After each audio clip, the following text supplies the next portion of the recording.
presento de nuevo, Mauro Rivera. Mucha gente todavía me pregunta, ¿por qué la Quinta de Bolívar se mete en eso? ¿No es acaso de Bolívar? No, pues resulta que al lado de nuestro patrimonio histórico también tenemos un patrimonio natural maravilloso. Y si algo nos han enseñado estos últimos tiempos es que uno tiene que estar mirando lo que tiene al frente. Y tenemos esta naturaleza maravillosa. Gracias a la ABO, desde 2016 se vienen haciendo aquí pajareadas. De hecho, yo soy uno de los... yo consigo este trabajo gracias a las pajareadas.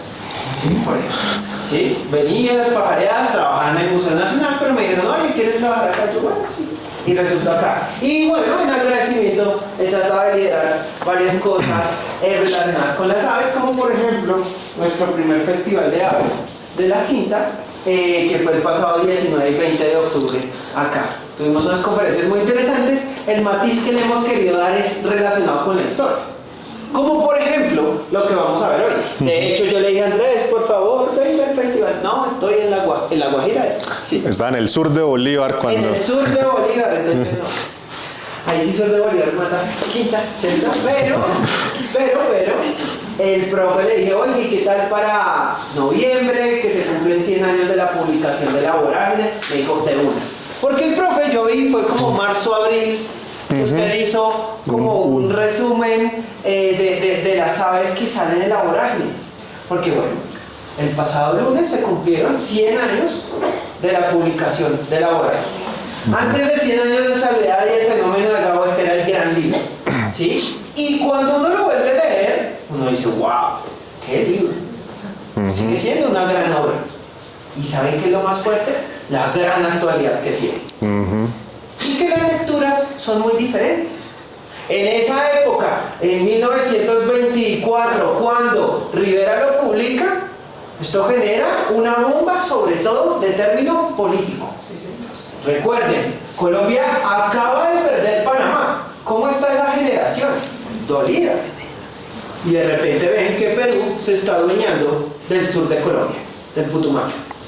¿Y cómo se está adueñando? A través de las caucheras, a través de un genocidio de comunidades indígenas. Les quiero dar un dato para que se den cuenta de esto.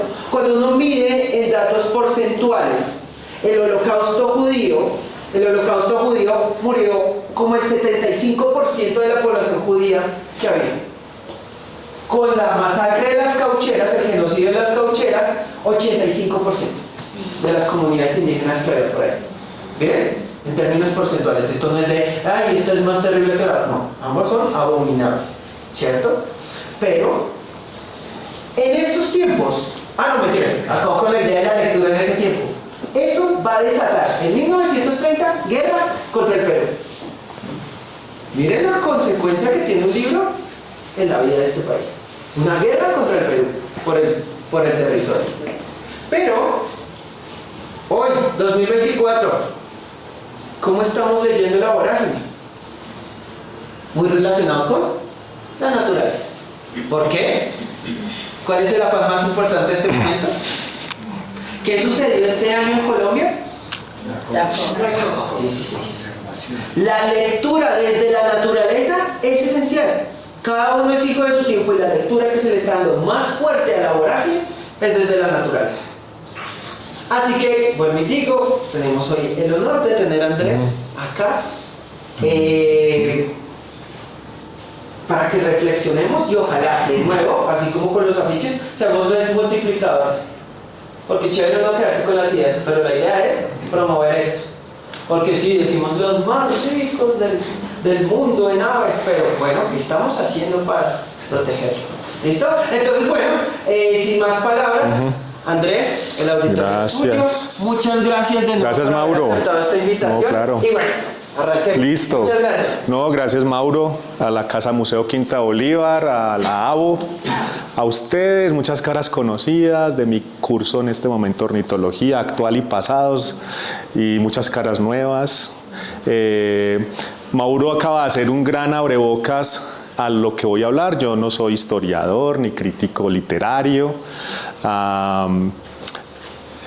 ni estudioso del conflicto, ni conflictos ambientales, pero así como ustedes, gomoso de las aves, ¿cierto? Y de las aves de Colombia.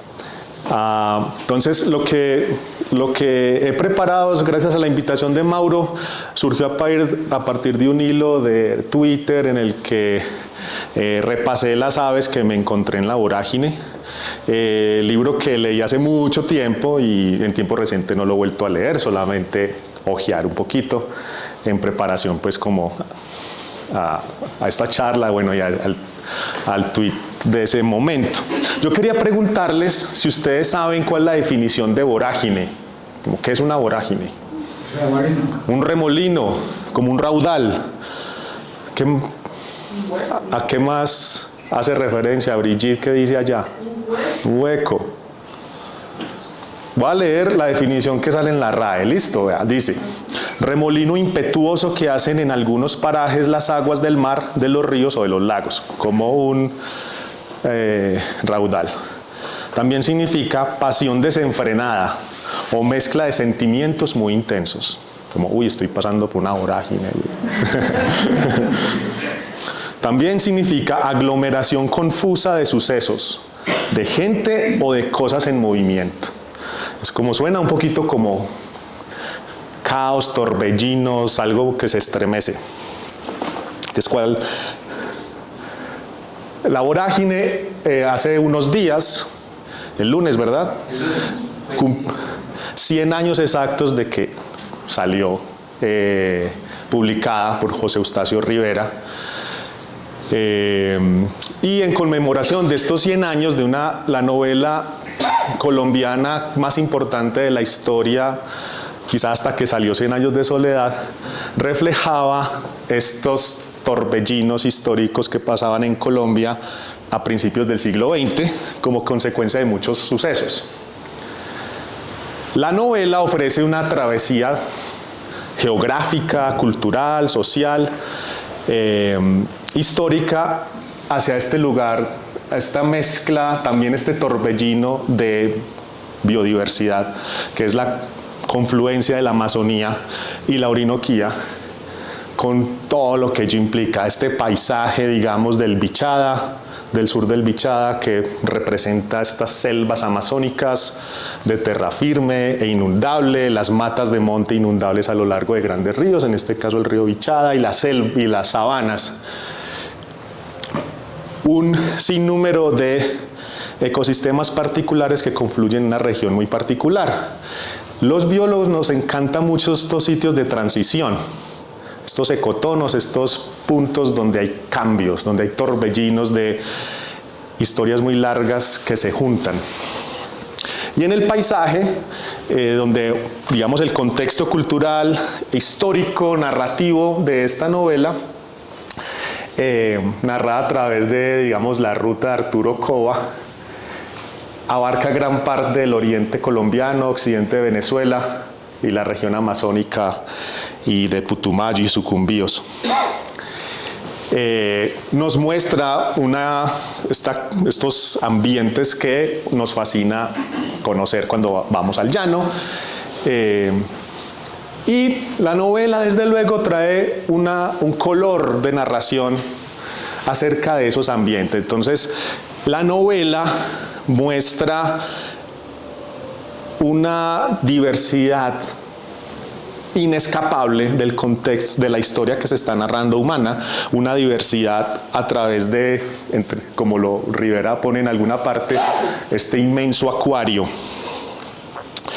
que refleja ahí. Y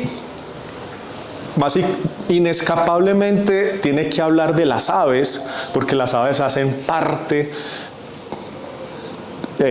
cultural de la humanidad. Por sus usos, creencias, hacen parte de nuestra cosmovisión, cualquiera que sea esa cosmovisión. También son fuente de recursos y también, porque como hablamos en clase con los chicos de biología en la Nacional, hemos estudiado recientemente que, digamos, las aves están un poco sintonizadas en nuestra misma forma de comunicación. Están sintonizadas como en la misma emisora en la que nos hablamos. escuchamos el rango de frecuencia, ellas escuchan y emiten sus vocalizaciones en gran parte el mismo rango de frecuencias que nosotros nos comunicamos y que logramos percibir. Y lo mismo el rango visual. Tenemos un gran solapamiento con cómo las aves se comunican visualmente. El hecho de que sean la mayoría diurnas, conspicuas, que canten, que estén en todos los ecosistemas, es básicamente la historia de la humanidad. Llegó donde ya estaban las aves hablando como esos idiomas que nosotros hablamos. Entonces, ineludiblemente, la historia de la humanidad siempre tiene componentes de biodiversidad y de aves muy fuertes. De manera que, por ejemplo, se usan como metáforas y metáforas de realidades y metáforas quizás de muerte, como representan en muchos casos el rey Samuro. El rey Samuro, los amuros, los gallinazos chulos. Y miren las vorágines de ese entonces, en las que se hablaban como de masacres o matanzas, ¿verdad? Y si me permiten leer este apartado, sobre todo el último, dice: nadie puede salir del pueblo ni averiguar por el deudo desaparecido, ni inquirir por el paradero del coterráneo, sin exponerse a ser denunciado como traidor y enterrado vivo hasta la tetilla en la excavación que, forzosamente, lo obligan a hacer en un arenal, donde el calor lo vaya sobazando y los amuros le piquen los ojos. Samuros que anuncian la muerte, una masacre. Estas vorágines no son centenarias, son muy actuales también. Miren, en el año 2000, haciendo como una salida de exploración a un sitio donde yo iba a hacer mi trabajo de grado, de pregrado, nos tuvimos que desviar de la ruta, llegar al sitio donde estábamos, porque había más o menos recientemente ocurrido una masacre. Y claro, uno, digamos, estudiantico, mechudo, así como Yamid, con su carnet de la universidad y una mochila grande, en un bus intermunicipal, que te bajen, llegó al parque de este pueblo, bájense todos, pues, y en ese pueblo pues no había policía, no había nada, pero las personas tenían en sus ojos como unos ojos de Samuro, de muerte, porque habían recién vivido o experimentado una masacre que anunciaron los gallinazos. Resulta que en ese momento el ELN hizo una emboscada a un campamento de paramilitares de sorpresa y una gran matazón. ¿Quién se mete allá? ¿Quién revisa allá? Nadie. Anunciaron los amuros de esa gran masacre. Eso fue en el municipio de Campamento, Antioquia, en el norte antioqueño. Y al leer esto era como un poco la historia de las personas cuando llegamos a ese pueblo de paso. Pero también en la vorágine muestra estas historias de diversidad, color, de exuberancia, de una belleza estremecedora. Y este párrafo es impresionante porque es como, tiene un poquito de todo, pero es como la otra cara, como esa otra cara que nos encontramos yendo a ese pueblo en el año 2000, que encontramos una cantidad de pájaros, bueno, en el pueblo vecino, pájaros impresionantes, especies nuevas, también loros esmeraldinos, guacamayas de colores, patos chillones, como lo narra aquí Rivera, para mostrar esa asombrosa inmensidad de diversidad de esta región de Sudamérica. Y desde luego, pues también aparte hace unas conexiones muy importantes, como esta. Esta es de los mis favoritos. Hablan del Piapoco. Piapoco es una comunidad indígena en el Bichada y en el occidente de Venezuela, pero también es el nombre dado a este tucán, al Ramphastos tucanus, el tucán más grande del oriente colombiano. ¿Alguien lo conoce? ¿Sabe cómo suena el Piapoco? Aunque el nombre en español sería como que pía poco, en realidad pía mucho. Y pía muy duro. Y pía muy duro tanto que desde muy lejos se logra detectar, aunque estés en un sitio donde pues, no está no está este tucán. Y suena como así. Y este sonido puedes estar muy lejos, metido en, digamos, en la sabana y el bosque, en el borde del bosque, en un palo alto, quizás sin hojas, hay un tucán de estos haciendo piruetas mientras vocaliza. Pues resulta que este pájaro tan sonoro, pues tiene este uso. Dice: mientras que yo desayunaba, sentóse en el suelo y comenzó a ajustar con los dientes la cadenita de una medalla que llevaba al cuello. Resolví ponerme esta prenda porque está bendita y es milagrosa. A ver si el Antonio se anima a llevarme. Porque si me dejara desamparada, le di en el café el corazón de un pajarito llamado piapoco. Puede irse muy lejos y correr tierras, pero donde oiga cantar otro pájaro semejante, se pondrá triste y tendrá que volverse. Porque la guiña está en que viene la pesadumbre y pone de presente la patria y el rancho y el querer olvidado.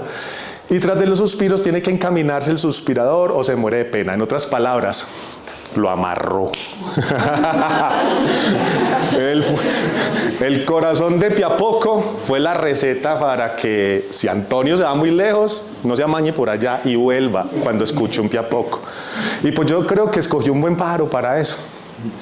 O mejor dicho, porque es que, o sea, pía mucho y pía muy duro. Donde sea lo va a tener controlado. Entonces también las aves hacen parte de estas creencias esenciales, culturales, y para la vorágine pues son esenciales para la trama misma. En las siguientes diapositivas voy a mostrar algunas de las aves mencionadas, y hay muchas, no las traje todas, al final tengo como una listica más amplia. Pero en algunas es mencionadas tangencialmente, en otras muy directamente, como el garzón soldado, en otras como nombres muy generales o usos de las aves. Entonces miren qué belleza lo que dice aquí. Pensativo, junto a las linfas, demoraba el garzón soldado, de rojo quepis, heroica altura y marcial talante, cuyo ancho pico es prolongado como una espada. Y a su alrededor revolea el mundo babélico de zancudas impalmípedas, o sea, como chorlitos, jacanas, playeritos. Desde el corocora lacre, y que humillaría al ibis egipcio. Entonces tenía idea de aves de arraigo cultural muy fuerte como en la cultura egipcia. De hecho, hay una gran discusión en la ornitología sobre cuál es el ibis egipcio. Porque, digamos, el ibis no, el pato egipcio, el ganso.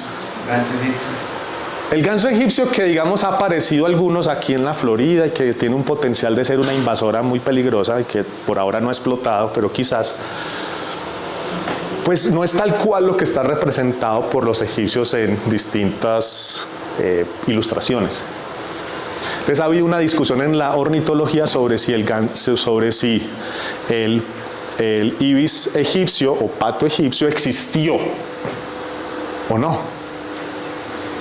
Y miren lo curioso, muchas veces a los científicos o los pajareros del lago los buscan y les preguntan: oiga, es que está este vitral de 1700 y pico. O como me preguntaron a mí sobre unas ventanas que hay en Santa Fe de Antioquia y tiene unas aves ilustradas, como, oiga, ¿qué aves son? O las avecitas que hay en el Museo del Oro, si las han visto. O muchas veces la pregunta es: ¿será que esas aves es el reflejo de una ave real que interactuó con esta comunidad y está representada de esa manera? Muchas veces la interpretación se hace, digamos, está entonces el paujil de la cultura zenú, hay un paujil en el Museo del Oro, o que hay un ibis, hay un tucán, pero muchas veces lo que hay allí es como quizás un realismo mágico. Hay una interpretación artística de un ave, y puede ser un ave más o menos genérica o quimérica. Y yo creo que no hay que hacer tanto esfuerzo en tratar de descifrar, es esa ave y se llama fulanita de tal, con nuestros esquemas actuales. Puede ser un ave genérica, o qué sé yo. Pero resulta que en la historia del pato egipcio propiamente dicho, si hay una discusión académica sobre si es un ave que existió o si es una de las de la actualidad. Y bueno, entonces este párrafo es muy rico en su narrativa. Por ejemplo, aquí, y por encima de ese alado tumulto volvía a girar la corona eucarística de garzas, quizás hablando de un garcero, que despetalaba sobre la ciénaga y mi espíritu,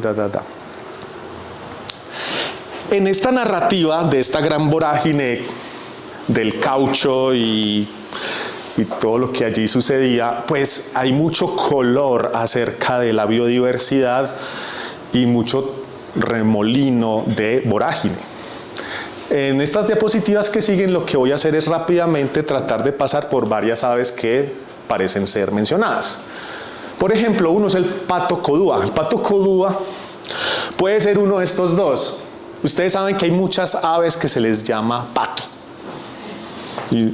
Y ustedes que ya se los estudiaron, ¿cierto? Tienen el libro de la avo, el viejo y el nuevo, y bueno, dirán, no, pues ¿qué pato es solo estos? ¿Cómo así que pato zambullidor? ¿Cómo así que pato cuervo, pato aguja, pato? Si no son patos. En las clases de taxonomía en la universidad desciframos ese asunto de manera muy sencilla. Si tiene pico de pato y patas de pato, es pato. Fácil, ¿cierto? Sí. Y ya todo el mundo, 5.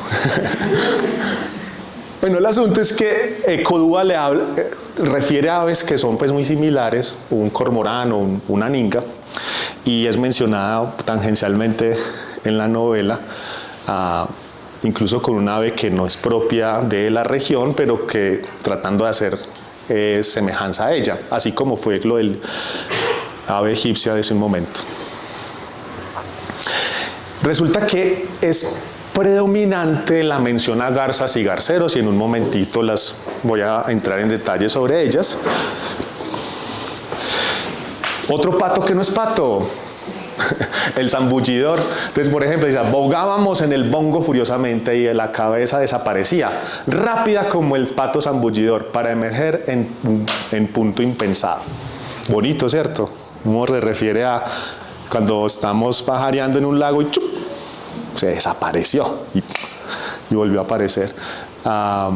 Y bueno, 2 zambullidores no son tan raros en esta región orinocense, amazónica. Caricaris, mucha mención a caricaris, y ustedes saben que los caricaris o caracaras, son falcónidos que se creen gallinazos un poquito omnívoros. Entonces, en la novela están en asociación, caricaris y zamuros, como ocupando como esta estrategia de vida, de vivir de lo muerto. Garzas meditabundas, sostenidas en un pie, con picotazo repentino arrugaban la charca tristísima, cuyas evaporaciones maléficas flotaban bajo los árboles como velo mortuorio. Garzas meditabundas, pero también garceros. Garceros parece un arbolito de Navidad como los que desde mañana vamos a estar poniendo. ¿O ustedes son de los que lo ponen desde septiembre? Ok. El garcero es muy importante para la novela. Sobre todo, pues las garzas son conspicuas, y ver un inmenso árbol como un arbusto de algodón gigantesco. Y como fuente de plumas, pues es importantísimo para los acontecimientos que están ocurriendo a inicios del siglo XX en esta región. Aquí lo menciona de esta manera: el inundado bosque del Garcero, millonario de garzas reales, parecía algodonal de nutridos copos, y en la turquesa del cielo ondeaba perennemente un desfile de remos cándidos sobre los cimborios de los moriches, donde bullía la empeluzada muchedumbre de polluelos. O sea, inteligencia artificial no te va a tirar esta prosa, ¿cierto que no? Ahora bien, miren, hace poco tuvimos la clase de plumas. Y en la clase de plumas hablamos que las garzas tienen unas plumas muy particulares. Por un lado tienen las plumas del talco. ¿Alguien sabe qué son las plumas del talco? Levante la mano el que la haya escuchado antes. Plumas del talco. ¿Habían escuchado eso antes? ¿Quién sí lo había escuchado? Ni los de la clase. Las garzas tienen plumas del talco. Y también otras plumas que estas que están aquí, que son las nupciales. Las plumas del talco son unos parches de plumas, como una alta densidad de folículos que están como en los costados de las garzas y también acá en la región de la clavícula, de la fúrcula. Y eso parece un parchecito denso de plumitas muy cortas que se fragmentan muy fácilmente, como que se desintegran, y las aves se rascan y sale como un polvo, como un talco. Parece que tiene una función de remoción de ectoparásitos, como su propio baño portátil, digamos. Las garzas tienen eso, plumas del talco. Pero las plumas de interés para el contexto de la novela son las plumas nupciales. Y en la novela se menciona varias veces cómo era como importante ir, así sea metiéndose al morichal, huyéndole al guío, para encontrar las plumas importantes que pudieran recoger, que eran parte del comercio de la época. Entonces, por ejemplo,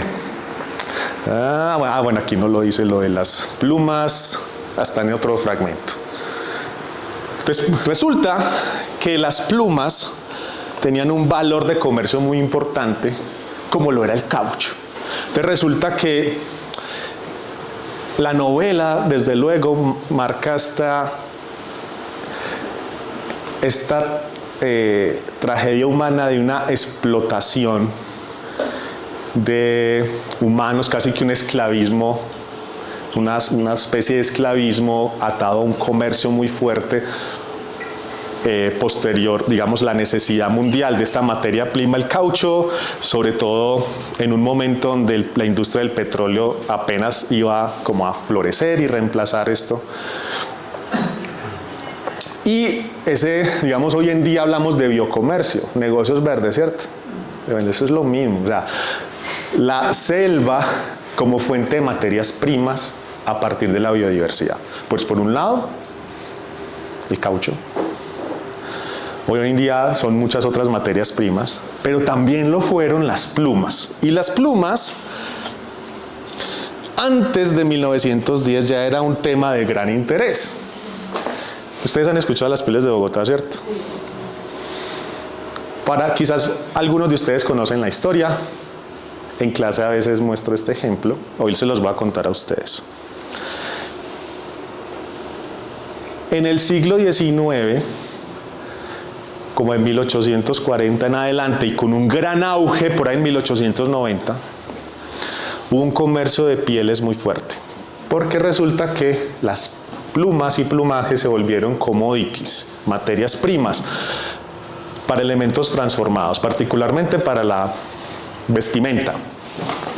Y resulta que en este comercio, nuestra vorágine fue que el caucho del momento era exportar no un puñado ni unas cuantas, este número no cabe en la cabeza, millones de pieles de aves salieron de Colombia y Sudamérica a satisfacer estos mercados para obtener el sombrero con plumas de colibríes, de trogones y cosas así. Y también, a la par de esto, los museos de historia natural grandes que se estaban estableciendo en la época, en el Reino Unido, en Francia, en Norteamérica, pues aprovecharon que había locales, digamos colombianos, que fueron entrenados para no extraer el caucho, pero cazar aves y preparar la piel para ser exportada. Entonces los museos estaban interesados como en lo que podría satisfacer como el inventario de las aves del mundo. Entonces, por un lado había un comercio para esto, y por otro lado había un interés de estos grandes museos en conocer las riquezas de los países tropicales. Por ejemplo, miren, ¿conocen esta ave? Sí. ¿Cuál es? Piranga. No. Rubriceps. Es como si una rubra cambiando de plumaje. Bueno, no exactamente. Piranga es un grupo, es un género muy interesante porque es del grupo de varios géneros en los que hay especies residentes tropicales sedentarias todo el año y especies migratorias. Esta es una especie residente andina del bosque nublado con muchas epífitas, usualmente de 2400 a por ahí 2900, y quizás hoy en día es un poco rara de lo que alguna vez fue. Resulta que este individuo con esa etiqueta roja significa que fue como el original, el usado para describir la especie y ponerle Rubriceps. Y si ustedes ven la etiqueta, lo único que dice es Santa Fe de Bogotá. Y ya, no dice que si fue en qué departamento, en qué altura. Y simplemente dice que el museo donde llegó, que es el Museo Británico, hoy en día Trink, lo compró a un señor Turner en 1843. Esta fecha es la fecha de catalogación del museo. Ya tienen un sistema donde el número que le dan al espécimen es el año y después una numeración. 1843, eso ya para 200 años, ¿cierto? Entonces, en ese auge, los científicos están interesados en conocer esa diversidad que venía de África, de América, Resulta que como esas aves no sabe de dónde son ni de cuándo, simplemente decían Nueva Granada, Bogotá. Y esa fecha es la fecha quizás máxima, quizás es de un par de años antes, no lo sabemos. Entonces, con unos colegas nos aventuramos a estudiar esas pieles de Bogotá que quedan en el Museo Británico. Entonces, por ejemplo, esta es una serie de unos furnariditos del bosque alto andino que se llama Helmairea gularis. Por allá no ven, pero créanme que lo que dice aquí es Helmairea gularis. En ese momento Sinalaxis gularis, pero no importa. Pero en todas las etiquetas lo que dice es Bogotá, Bogotá, Bogotá y ya. Y ya. Un colector, Whiteley y cosas así. Y las fechas, 1840 y pico, 1865. Pregunta a ustedes que tienen ojo de pajarero entrenado. Hay unos Helmairea que lucen como de un tipo de plumaje y otros que tienen como otro tipo de plumaje. ¿Lo alcanzan a percibir? Hay unos que son como con un tono, ¿qué? Más como rojizo. Y otro con un tono más grisáceo. Exacto. Entonces, mira, hay unos rojillos, como cafecitos, y unos grises. Si están mezclados, no están en orden. Resulta que esa ave tiene esa variación de color actualmente.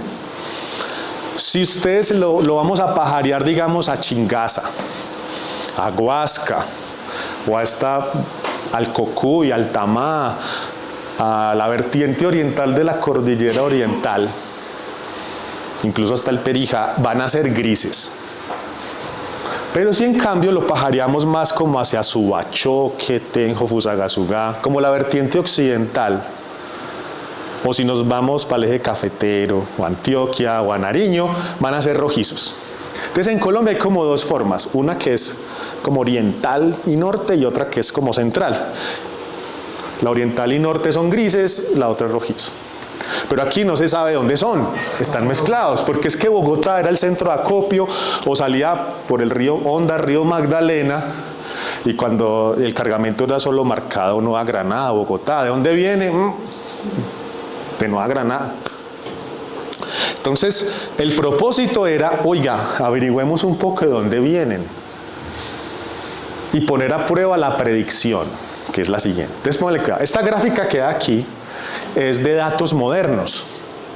Esa como especie de... Aquí hay como una serie de líneas, ¿cierto? No importa mucho en este momento, simplemente ustedes ven que hay como conexiones y se forman un grupo verde, bueno, un moradito que no importa en este momento, un grupo verde y un grupo azul. Este es el rojizo y ese es el gris, con datos modernos, es decir, agarramos el ADN de muchos individuos de esta especie, de muchos lugares, y en algunos lugares es gris y en algunos lugares es rojizo. Los rojizos salieron como agrupados todos, como relacionados genéticamente aquí, y los grisecitos allá, usando datos modernos, o sea, estos estudios recientes. Pero ya con esa base de cómo es en el territorio colombiano nos preguntamos, oiga, si uno fuera capaz de secuenciar el ADN de cada uno de estos, podíamos poner a prueba la predicción de que los rojizos caerían con estos y los grisecitos con esos allá. Es como la prueba de parentesco, ¿cierto? ¿Usted dónde salió? Pero como este no tiene información de dónde salió, pues era como averiguar. Entonces, con nuestros colegas de allá lo pusimos a prueba. Esta es como la de donde vienen los punticos. Entonces miren que los verdes son el grupo rojizo y los azules el grupo gris. Miren que aquí donde estamos parados en Bogotá es súper interesante, porque uno se va así como hacia el occidente de Boyacá, Santander, o aquí el occidente de Cundinamarca, son de un tipo. O si uno se va a la otra vertiente, son de otro. Y de pronto hay lugares de la cordillera donde estén cerquita uno del otro. Ahí hay un estudio interesante ahí para averiguar. ¿Por qué es interesante? Porque es como si fueran, es casi como si fueran dos especies distintas. Y como pareciera. Entonces, secuenciamos el ADN de esas pieles viejas y resulta que sí pasó lo que pensábamos que pasaba. Entonces, los que tienen NHM son los del museo allá en Inglaterra. Y se agruparon los grises con los grises y los rojitos con los rojitos. Entonces, de alguna manera, como esto fue como lo que, digamos, en ciencia llamamos como una prueba de concepto, es decir, como hacer un piloto y ver que funciona la cosa. Porque si funciona así, entonces uno podría de pronto ir a las otras muchas pieles de Bogotá que hay e incorporarlas en estudios del presente modernos. En otras palabras, el valor de estas pieles hoy en día se cree que es histórico solamente. Porque como no tiene tantos datos, muchas veces no se incluye en ningún estudio porque es que usted no sabe dónde es, ni si era macho o hembra o nada.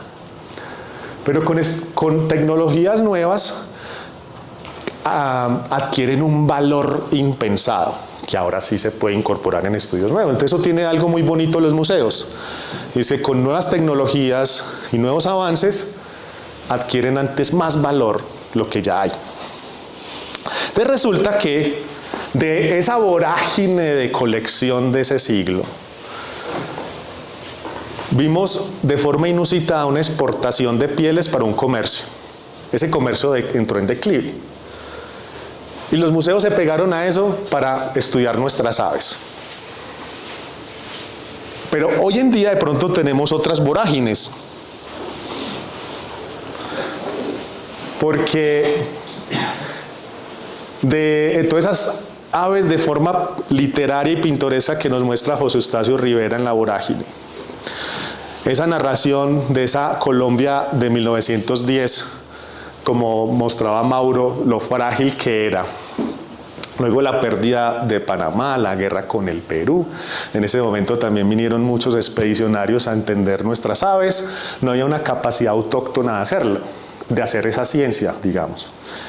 Hoy en día sí, pero tenemos otros desafíos, otras vorágines y muchos paralelismos de como la historia que les conté al principio, que pareciera haber sido esas páginas, haber sido escritas en el periódico de ayer.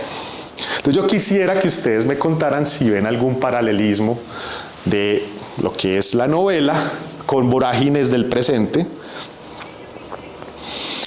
y de, quizás ya no es el caucho, las plumas, pero ya son otras materias primas las que causan las vorágines que vivimos. Yo quiero agradecer a Mauro, a la Casa Museo por la invitación y más bien invitarlos a que ustedes me cuenten sus reflexiones de la vorágine. Nos pueden seguir en redes, aquí una cuñita, al grupo de investigación Ornis y quedaron aburridos.